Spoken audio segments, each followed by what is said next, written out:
焦龙，这就是青年龙。还有一个叫龙，还有一个叫什么龙？叫穹，一个虫，一个勾勾，叫穹。穹龙就是老龙，这汉代文献写的很清楚的，是吧？螭龙、蛟龙、龙，这个穹，那写的很清楚的。只不过呢，我们做考古的，我们但是中国现在发展比较快，我们现在像我现在出国讲课的话，我可以直接，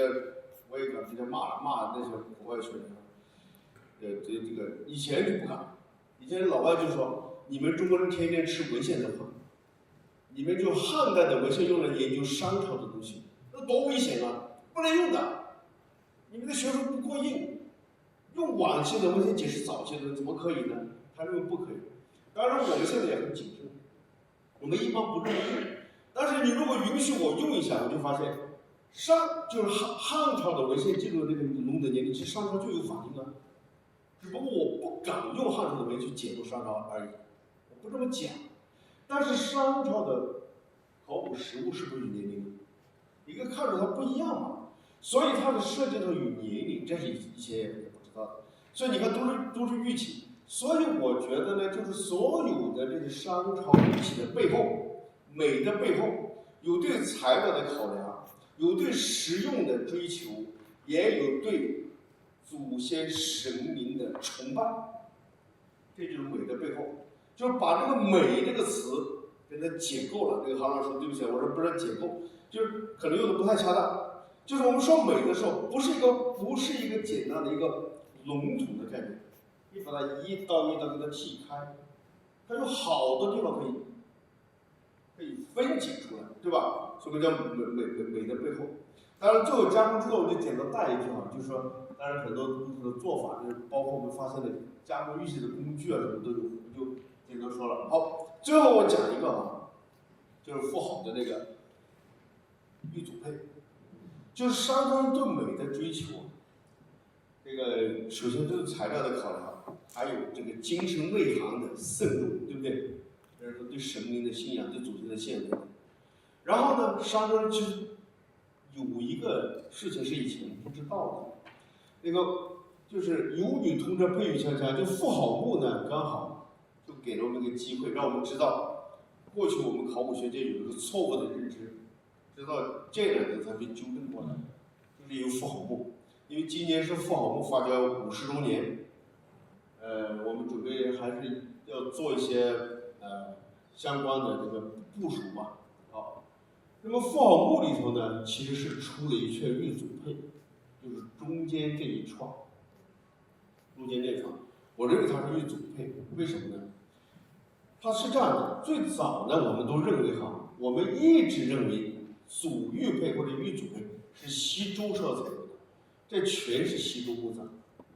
西周墓葬发掘出来的时候，那祖佩就是一串串直接挖出来，就是因为我自己也挖过呀，就在山西曲沃，那墓主人躺在里头，身上就是盖着一条一条的，对，玛瑙啊、玉啊附在身上。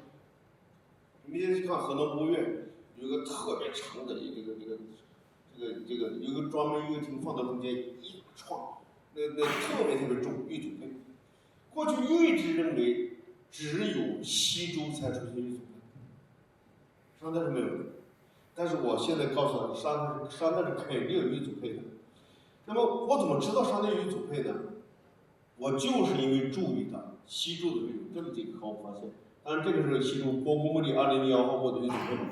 它的一个重点就是这种玉环啊，这种叫玉环，这个玉环这么穿得上的啊，然后